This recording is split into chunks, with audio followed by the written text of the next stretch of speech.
Good morning, afternoon, or evening, everyone, depending on where you are in the world. My name is Carl Fay, and I'm a professor at Aalto University School of Business in Helsinki, Finland, and also chair of the Academy of Management International Management Division's Teaching Committee, which is the organizer of this webinar series.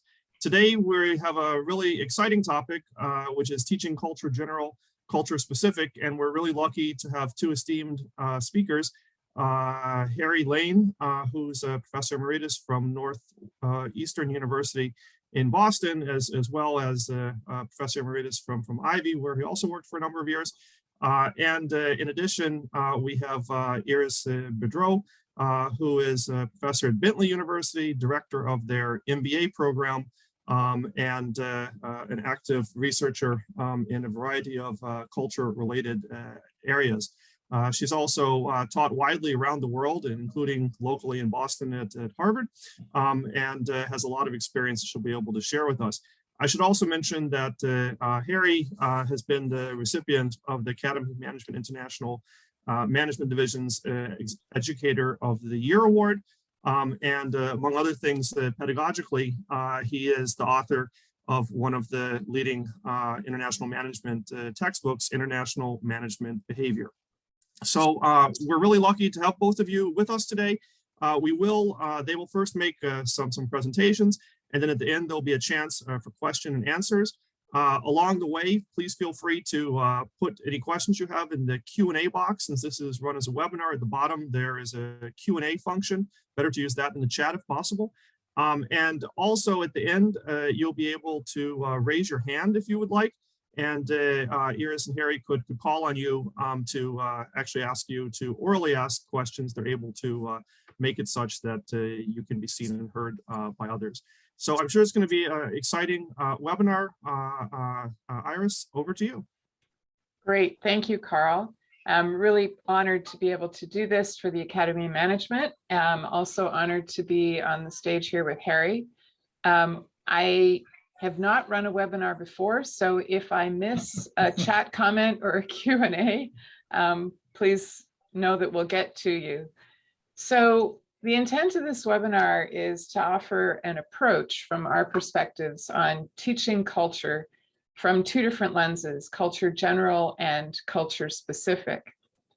And so I'm going to start us off with looking at culture general, thinking about what is culture, how do we get culture, how does it help us understand cultures as a collective.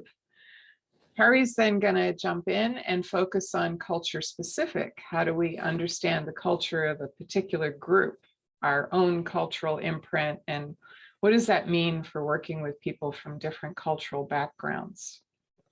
So let's start with what is culture. You know, this is a word that everyone has heard, probably used, and understands in some way. The concept's been widely researched in many contexts for many purposes. And we all have some sense of our own cultural heritage and that other cultures are different. So in order to understand how to function effectively in and with other cultures, we need to understand what we mean by culture. And it's been defined as the DNA of a group, the collective software of the mind, the way we do things, the rules of the game, or as water to a fish, that thing that we don't think about until we're out of our own cultural element. The simplest and my favorite is that culture represents all that is familiar and acceptable for a group.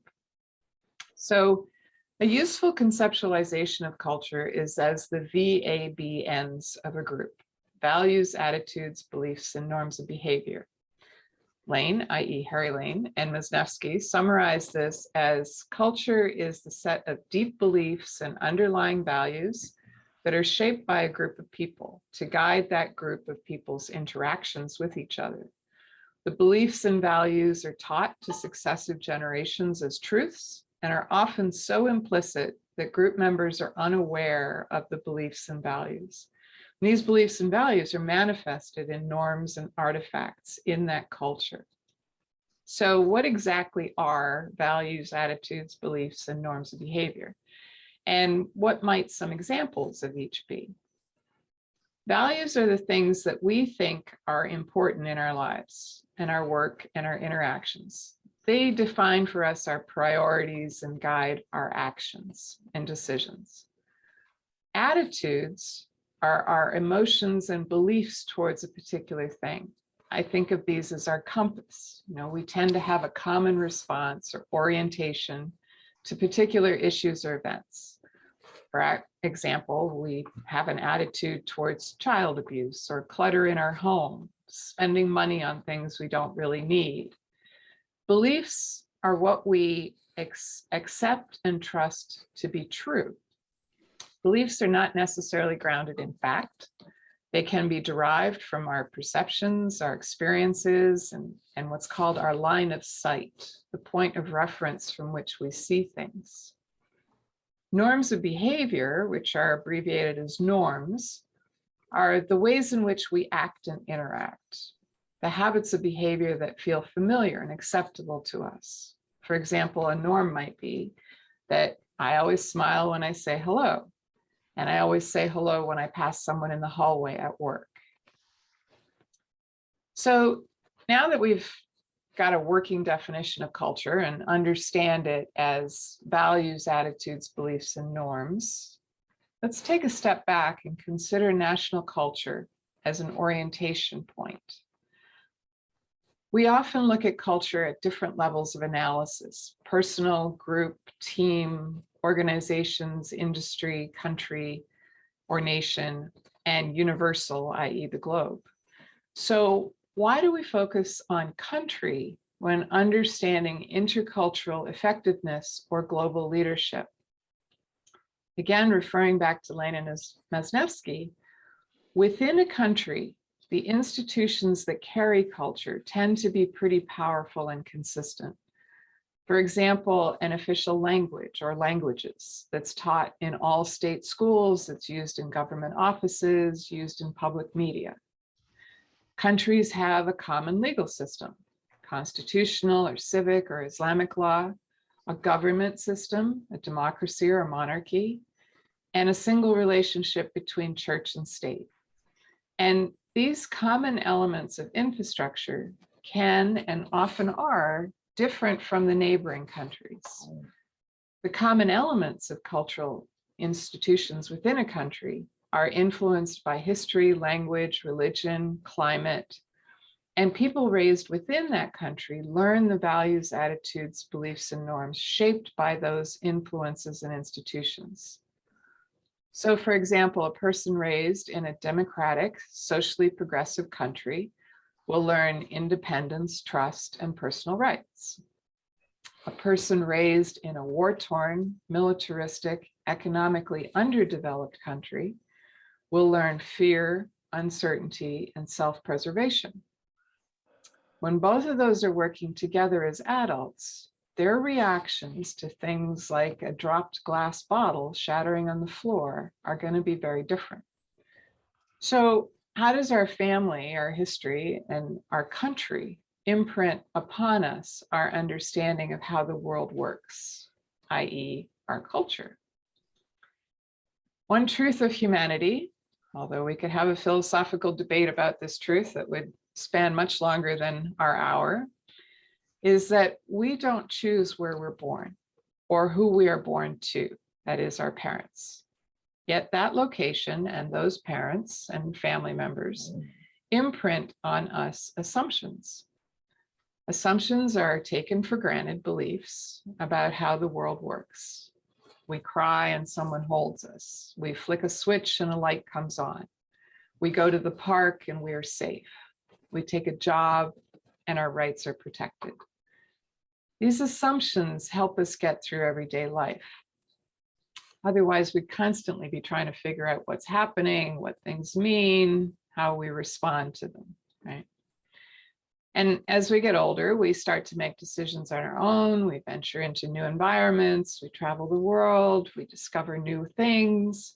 And our assumptions are tested. Our beliefs evolve.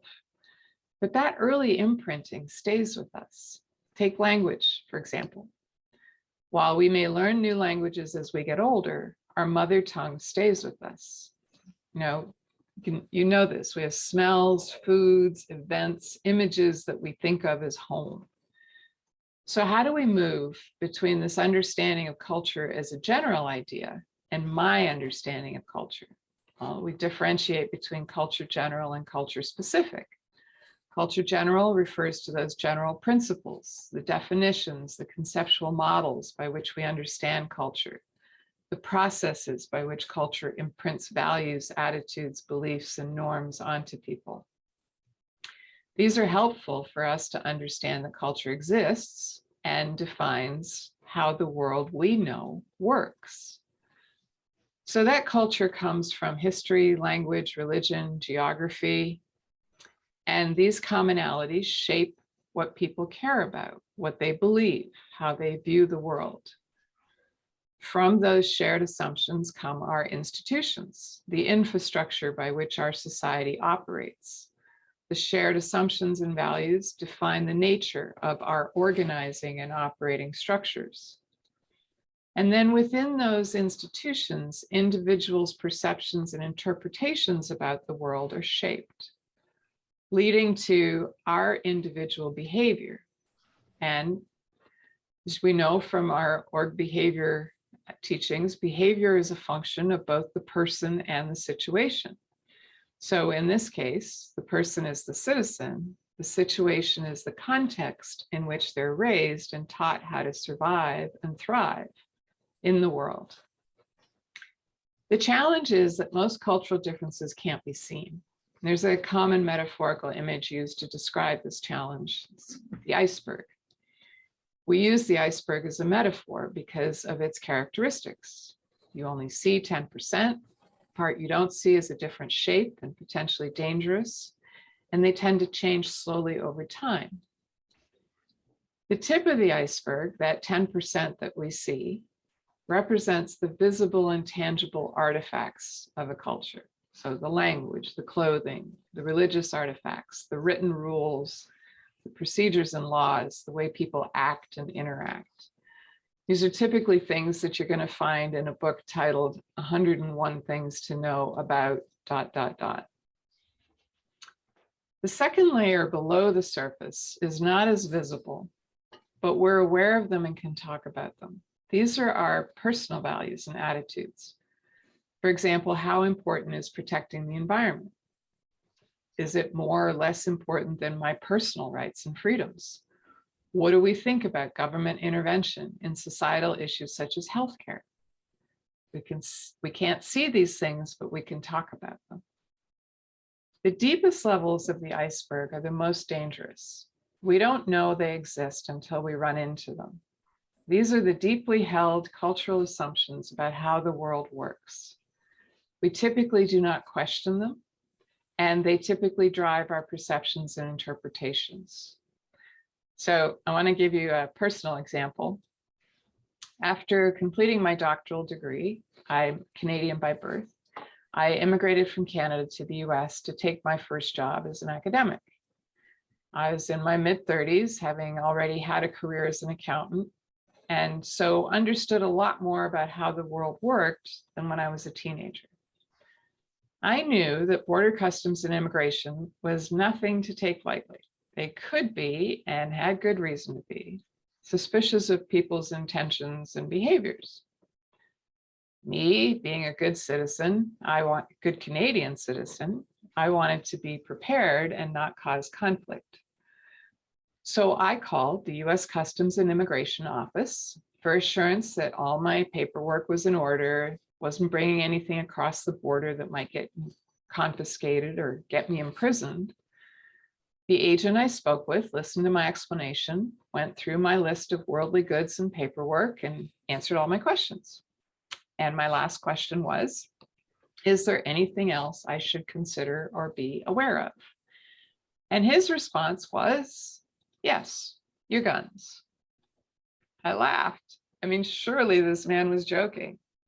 Must have made such a good impression on him that, he lightened his grip on seriousness and is now joking with me. And then comes that moment. We all know it. When you've crossed the social line, stepped into the proverbial muck, that silence. The conversation was over. When I reflected back on that conversation, I realized that he was not joking. He was actually being helpful and serious. Of course, an American raised under the constitutional right to bear arms would remind an immigrant to bring the proper paperwork for their guns. And equally obvious is that a Canadian raised under strict rules of owning, storing, and traveling with weapons would never think of bringing one across the border. We both reacted in accordance with our deeply held assumptions about personal possessions of weapons. And so this has always been an example of a cultural learning moment. That moment when your instinctive reaction is to laugh or wrinkle your brow in confusion and say, that's weird. So coming back to our iceberg metaphor, what actually sank the Titanic? Yes, she hit an iceberg. But where and with what? She hit the underside of an iceberg, the part that's not visible on the bottom of her hull, the parts that we don't even think about. So at this point, I will pass it over to Harry, who will talk about culture specific for us. Okay, thanks, Iris. I appreciate it. And you're going to manage the slides for me, I guess. So Sorry, Harry, you need to turn on your video.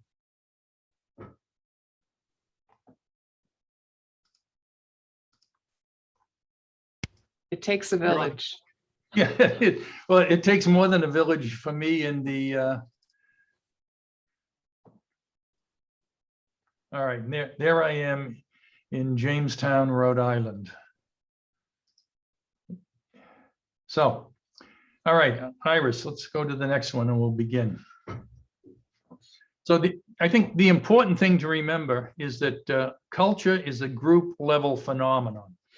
And I use this next slide always to make the difference, to point out the difference to my students between personality and culture. And that personality is an individual characteristic and culture is a group characteristic. And I've had experiences, and I won't get into the cultures, but we had a person come to Ivy when I was there to teach a course, and he was from a certain culture, and he was always late and not prepared. And the tendency was to say, oh, that guy is so-and-so, such and such a culture. Well, for many years later, I worked in that country. And I began to learn that it wasn't so much culture as that person's personality that I was seeing. So there's a danger of conflating personality and culture. So we have to remember that culture is a group characteristic. Iris? So, for example, how does a cultural group value, for example, next slide, Iris. Government's paying for education. So this is a graph, we'll say, of a culture's values around state-sponsored free education. And there may be two different groups, two cultures, culture A and culture B. So we determine what the question is we want to ask, and we get some reliable measures of that value. And then we identify our target cultures. We choose a random sample of respondents and have them respond to our questions. All right. And then we run a statistical analysis on our responses to graph our results. So, for example, we see on this graph the responses of culture A and culture B. So culture A, we'll say, responded with a 2 on the average, responded with a 2 on our Likert scale of 1 to 7. And if 1 represents a strong preference for competitively priced education models, we can say that culture A values private education models. But then we look at culture B's responses and we'll say their mean was maybe 6. Closer to the range of state-sponsored free education. So we can say that culture B values public education available to all. But what's really critical to understand and remember is that we see some respondents in culture A whose values were closer to those of culture B, and some in culture B whose values were closer to culture A. And so we have to remember that there are outliers in every culture, and not all cultures are homogeneous. And we'll talk more about that in a little bit. Okay, Iris. Another thing you might come across in the literature is the difference between emic and etic.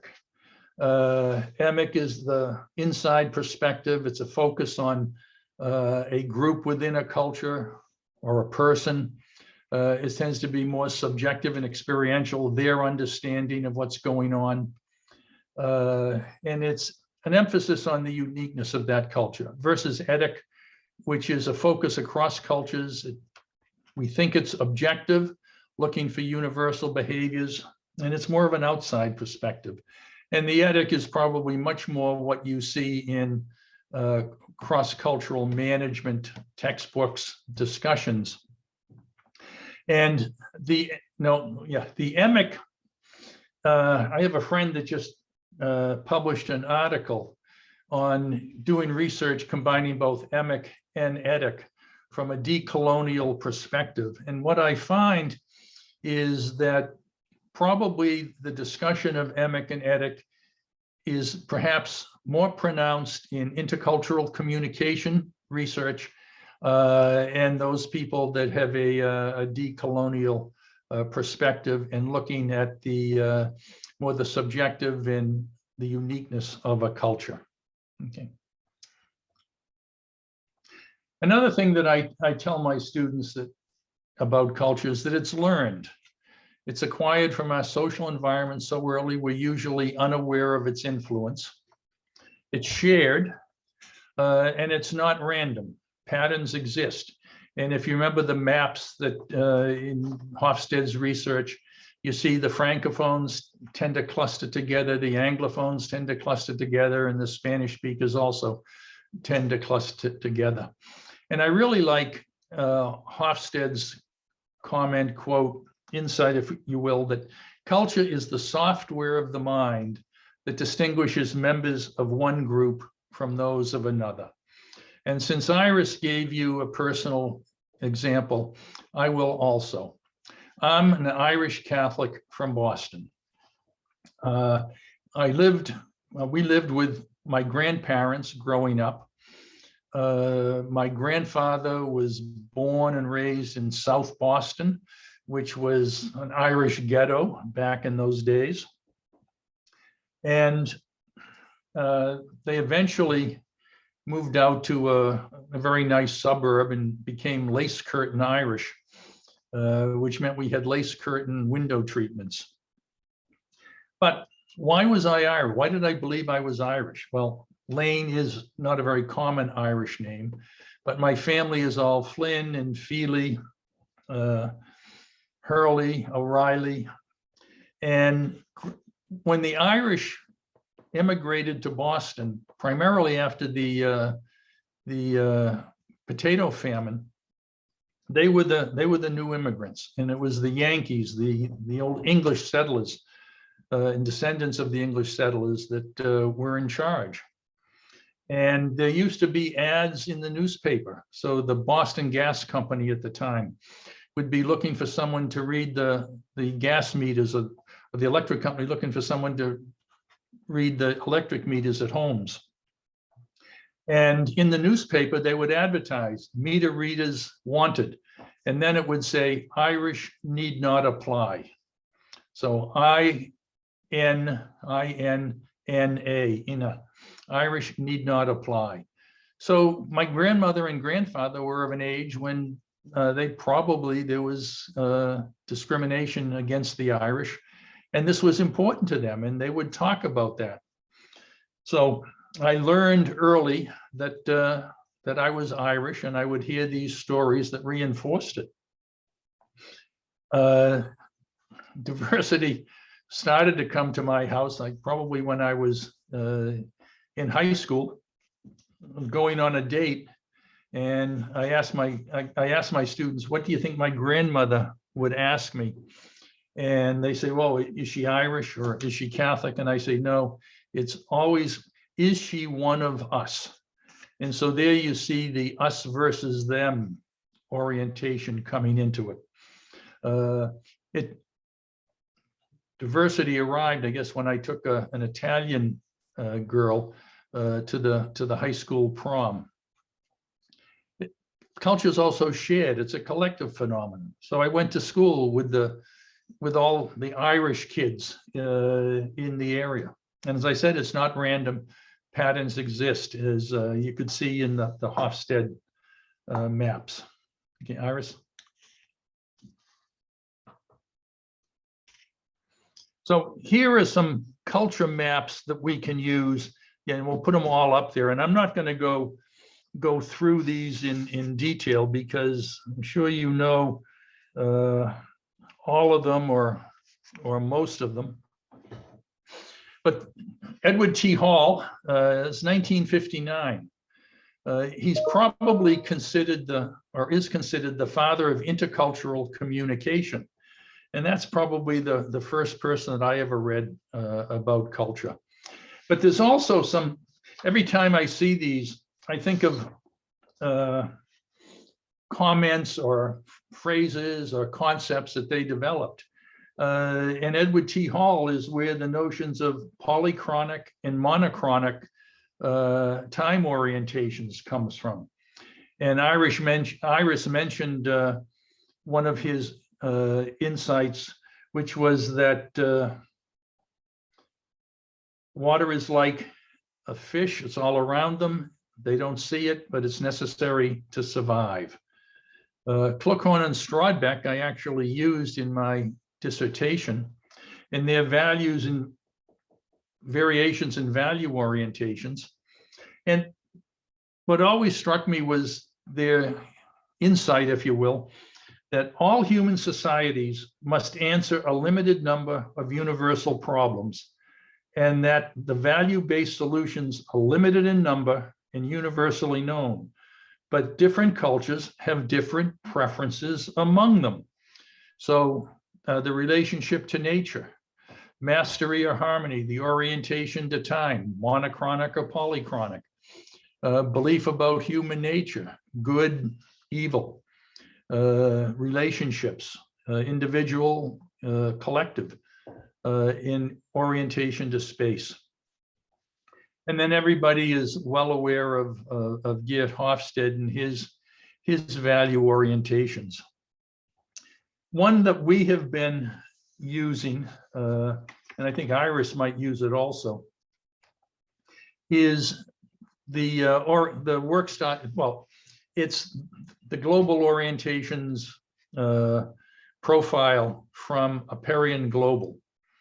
And what I like particularly about this is it's the emphasis on work style preferences. So it's how people prefer to function in the workplace. Now, yes, it has underlying cultural values that probably influence these, but it's things that your students can see every day in the workplace. And I know my students, we give them an exercise to do this. They see these quite clearly. And I guess the next slide, I'll just tell you briefly what those are. So the dimensions are similar in some ways to Hofstede, and that is independent versus interdependent. That's how do I derive my identity? I place great importance on individual identity, the things that you've done, the schools you've graduated from, the awards you've won, versus I place great importance on group harmony and cooperation, and I define my identity from group affiliation. Egalitarianism and status is similar to Hofstede's power distance. It's what is my preference for how my group should be structured and how power should be distributed. The risk versus certainty is, how do I make decisions in uncertain or ambiguous situations? Am I more likely to make a risky decision, or do I want certainty? This is also kind of like how a culture's structured, with lots of rules and regulations or fewer. And then communication, direct versus indirect. How do I communicate requests, tasks, and give feedback? Direct is come to the point quickly. Indirect is spend some time explaining the context before coming to the point. And then task versus relationship, which is, you want to get right down to business, or do you want to take time building the relationships? And I thought I would give you another personal example of how I use this. So this is mapping me in Mexico using GlobeSmart. I have taught at a business school in various programs in Mexico for over 20 years. And if you look at the graph, you say, oh boy, you're going to have trouble working in Mexico, Harry. Well, the importance of using something like GlobeSmart is that I know how to manage myself in these environments, different environments, to be successful. And I also spent a lot of time in Africa.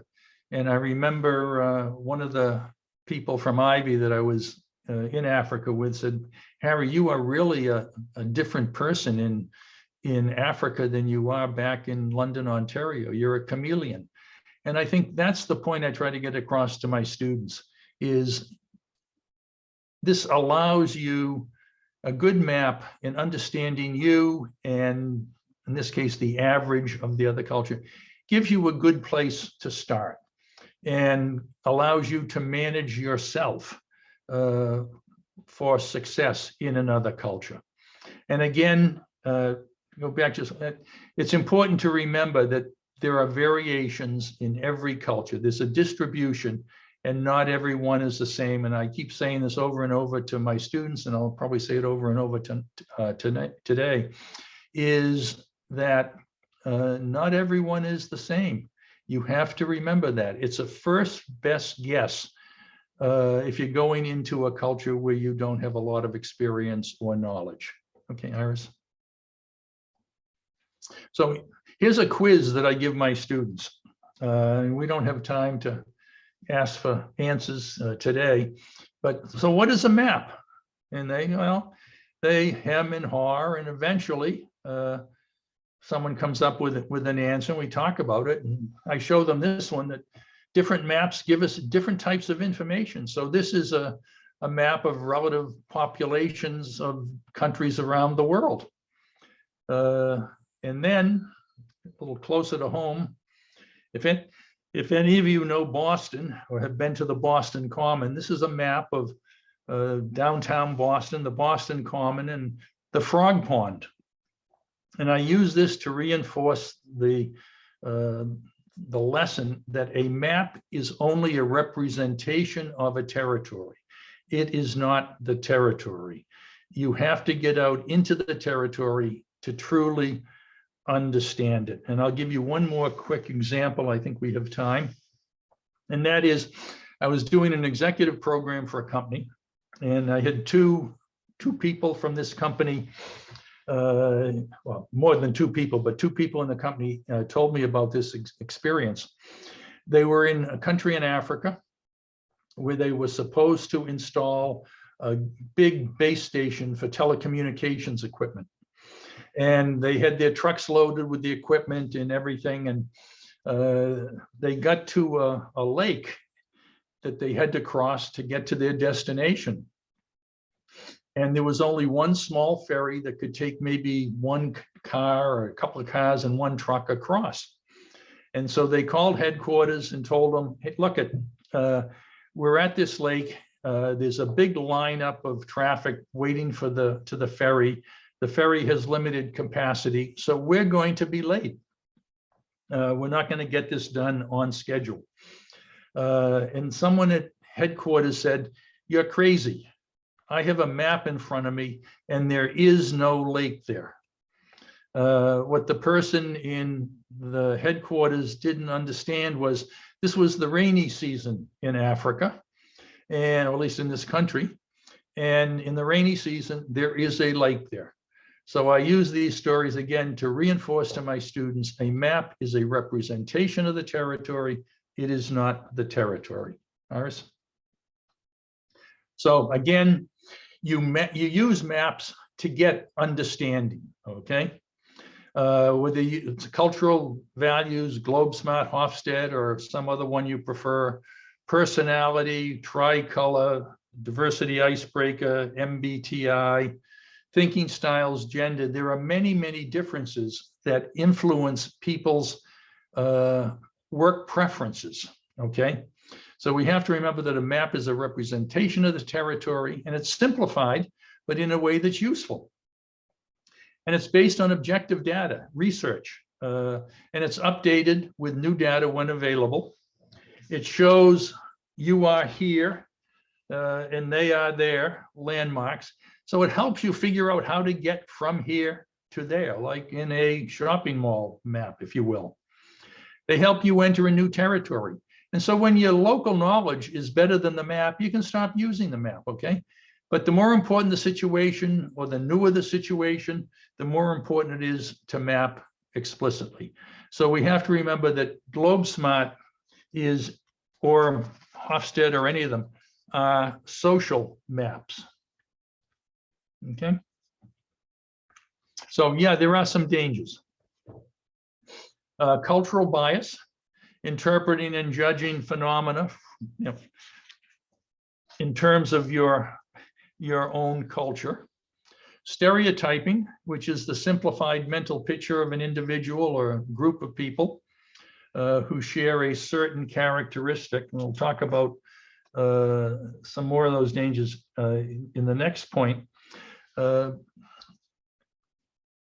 the ecological fallacy. This is inferences about the nature of specific individuals based largely on knowledge of the aggregate statistics of a group, okay? So the fallacy is an error in reasoning, and the danger with the ecological fallacy is you go from the group to the individual.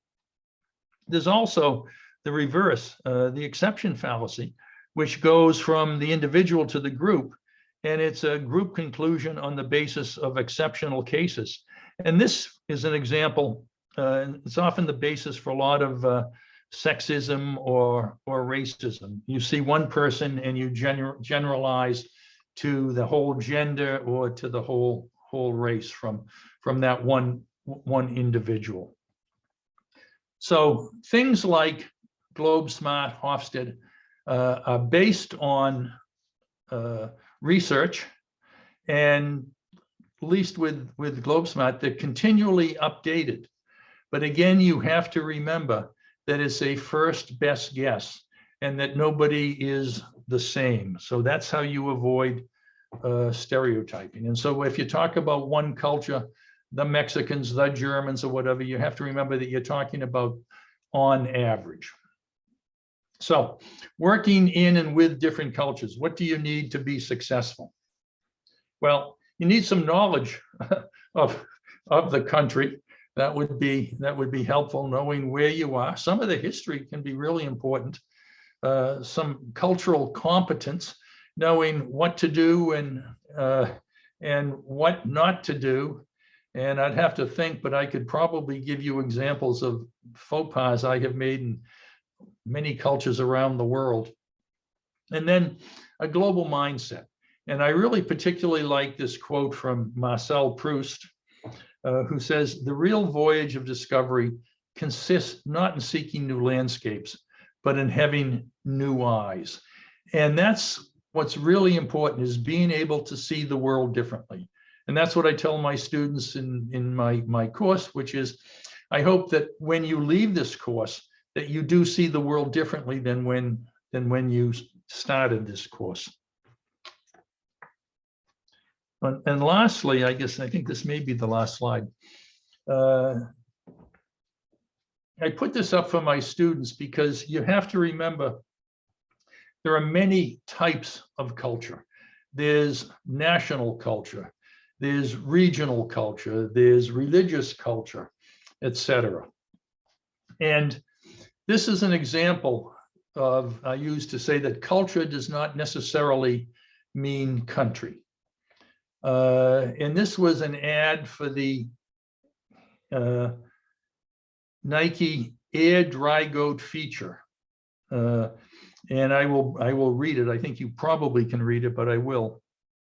It says, right about now, you're probably asking yourself, how can a trail running shoe with an outer sole designed like a goat's hoof help me avoid compressing my spinal cord into a slinky on the other side of some unsuspecting conifer, thereby rendering me a drooling, misshapen, non-extreme trail running husk of my former self, forced to roam the earth in a motorized wheelchair with my name embossed on one of those cute little license plates you get at carnivals or state fairs fastened to the back.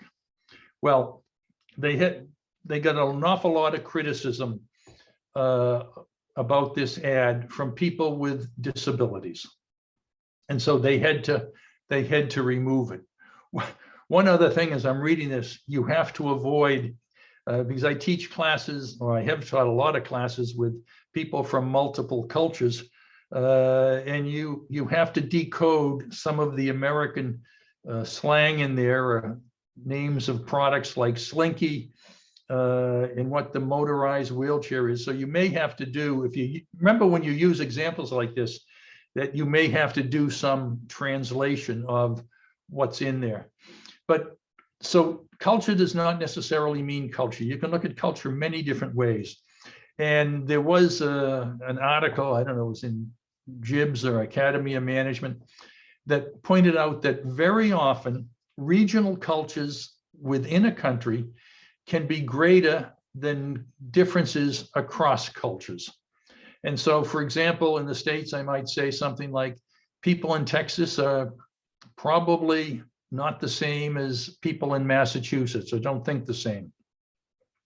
When I teach in Mexico, and I don't know if any of you are from Mexico, I would say things like, oh, the people in Monterrey are just like the people in Mexico City. And whoa, where did we get this crazy American? Of course, I know the difference, but I just did it to get the reaction. So you have to remember that culture does not necessarily mean country. All right. Is there another one there, Iris? Oh, no. Thank you. So questions. Okay, I'm going to stop share here, and we have 15 minutes and see if there are any questions. So there are a couple of ways to do this. One is if you have questions, to put them into the Q&A, or I'm not sure if there's a raised hand feature in this, and I can unmute you. Yeah, there, at least I see it on my control, raised hand. So, questions?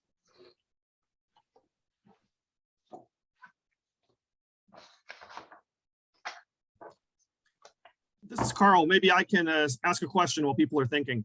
Great.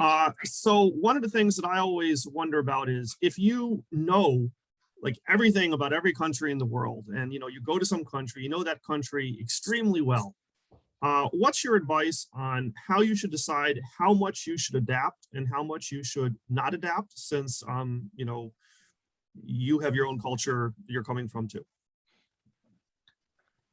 Okay, I think, and I guess I can share, but I'll try to remember it as best I can. I think it depends on how important the issue is. Okay, I particularly like Paula Caligiuri's discussion of cultural agility, and simplistically, or just simply, it's you do it my way, you do it their way, or we find a third way, okay? And it depends on what the topic is or what the issue is. If it's around things like bribery, product image, maybe you do it one way, we'll say the American way. If it's around benefits at Christmas or other things, or an example I use is in Mexico, a lot of the factories will have pictures or statues of Guadalupe, Our Lady of Guadalupe. And an American could go down there and say, oh, we don't, separation of religion and state, we should get rid of that. Well, I think that would be a real mistake, and you probably should do it the Mexican way in that. And then we have to remember that there are also companies, countries, people around the world that may have better ideas than we do. And we might be able to combine the way we do things with the way they do things. So I think it really depends. My general rule of thumb is that when you're in somebody else's ballpark, you play by their rules. But then it becomes important is to know how critical or important the topic is, or the issue is. If I can add to that, I think it's also, the objective is always to work effectively in and with. And so what does effective mean? There are, as Harry mentioned, there are laws that will govern. And then there's also your own personal values. Harry mentioned working and teaching in Mexico a lot. I did a lot of my dissertation work in Mexico. And I remember once getting what was an invitation that I knew was a privilege, and that being invited with a senior manager's family to a bullfight on the weekend. And that was something that I knew I could not graciously sit through and still be effective in that relationship. And so found a way to explain why I couldn't accept that invitation. But so, there's the legal side, then there's your own values, and then what is it going to take to actually be effective in this? Other questions?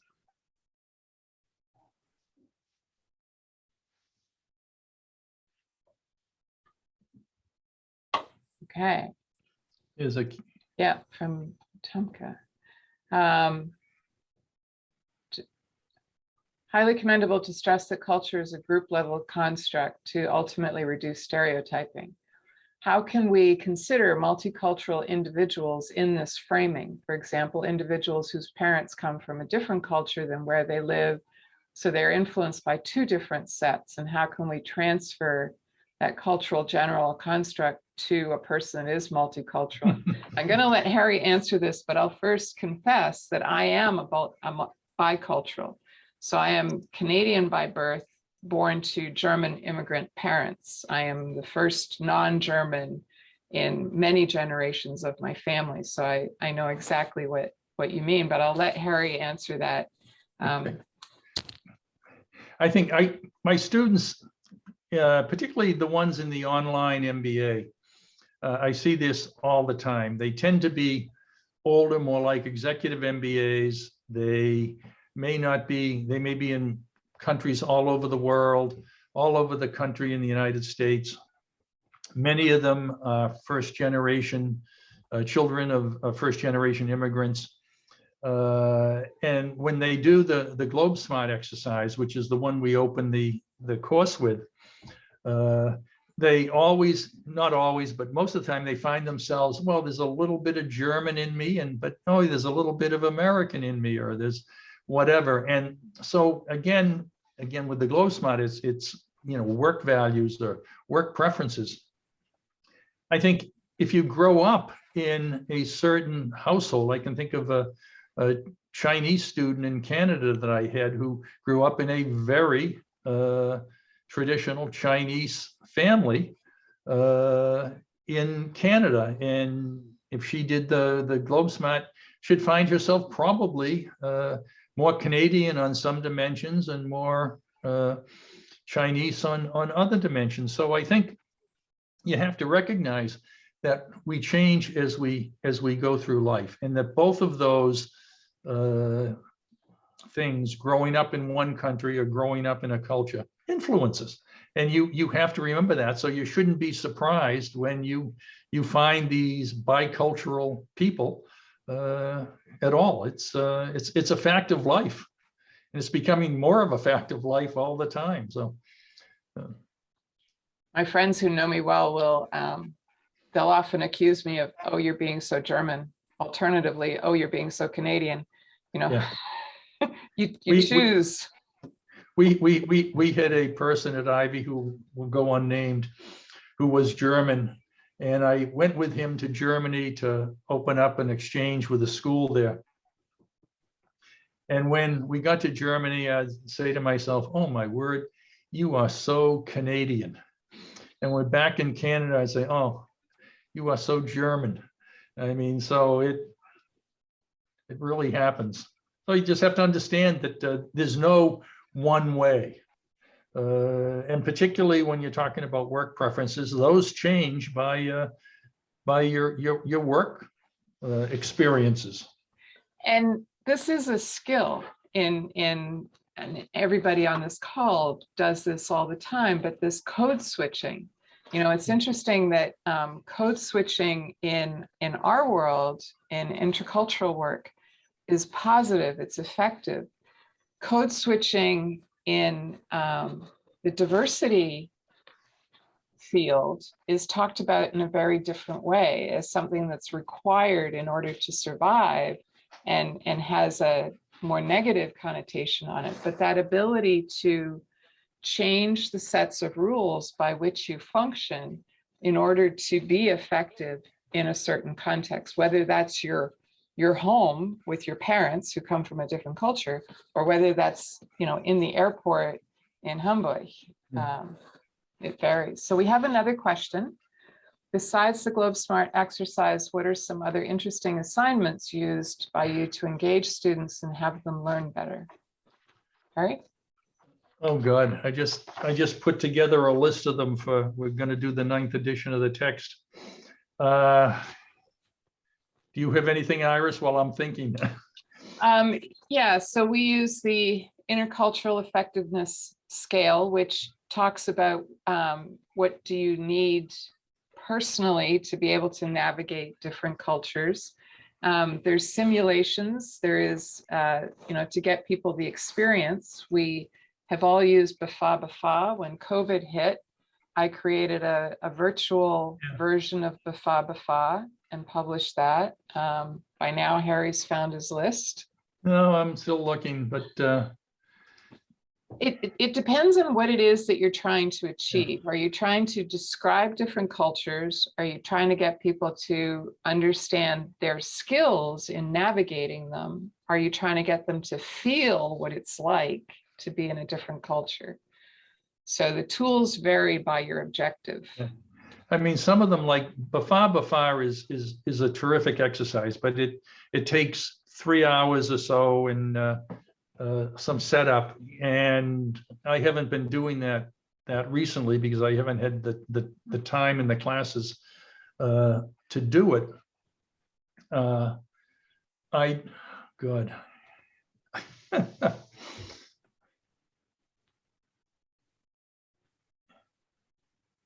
I'm trying to think, the one that,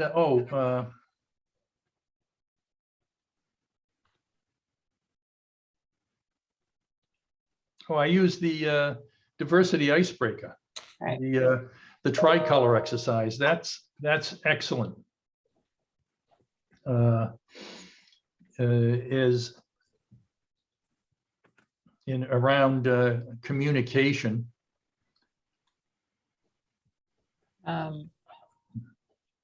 Naveen, I'm trying to figure out how to type in an answer.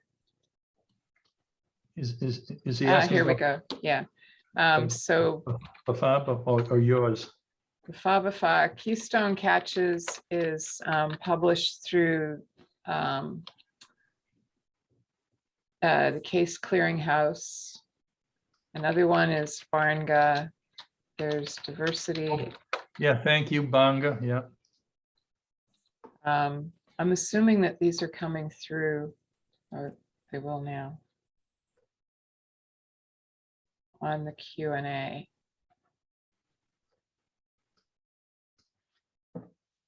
Yeah, so I've listed some of them.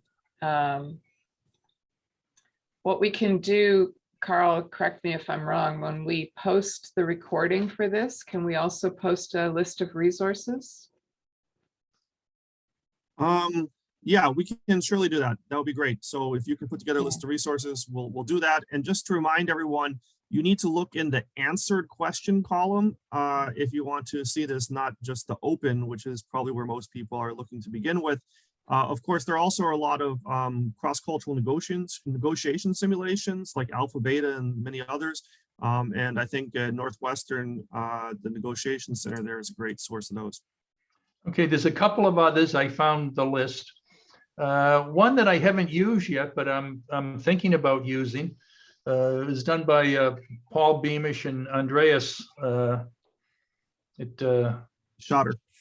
at Ivy, which is the hassle factor, about what's important going into another country to do business, setting up a business there. There's one that I have kind of created that was in a book, and I can't remember the name of the book at the moment, about it's a man shoveling coal. There are three images. One, a coal cart with the coal in it. The second one, a coal cart with some coal on the track, and a third looking like the man is finished. And I asked people to tell me a story about it. And they generally tell the story that, well, you know, there was this coal mine or a coal cart there was some coal on the train tracks. They had to get it off. This man came and put the coal in the coal cart. And then I asked him, what in what you told me is cultural? And they're stumped. And then eventually maybe one of them says, well, we told the story from left to right rather than right to left. And this was an example that I adapted from a textbook, I guess, on intercultural communication. That it was actually a safety sign in a mine in Africa, I believe. And the tribe in that area that worked in the mine read from right to left, much like Arabic or Hebrew. And so I use it to make the point that, you know, culture really has a grip on us and we're not always aware of it. You just automatically went and read or told the story from left to right. If you have Arabic speakers in your class, which I haven't had on occasion, I'll pull them aside and I'll tell them after that, what I want you to do is read it as if you were reading Arabic. Again, so there are a lot of these things that you can try to use that, and you can create your own. Yeah. So I want to be cognizant of everybody's time. We've gone an hour. I really want to thank Harry for being here on this panel with me, and for Carl for organizing it, and all of you especially for being here and being part of this. So it is recorded. I will stop I will say that Carl will figure out how to get the recording to folks, but thank you everybody for being here. Yeah, to be clear about that, the Academy of Management International Management Division has a section called Teaching Resources, and that's where it'll be placed in a few days. Great. Okay. Thank you, everybody. Enjoy whatever part is left of your day. Thanks. Thanks very much, Iris. Thanks, Harry.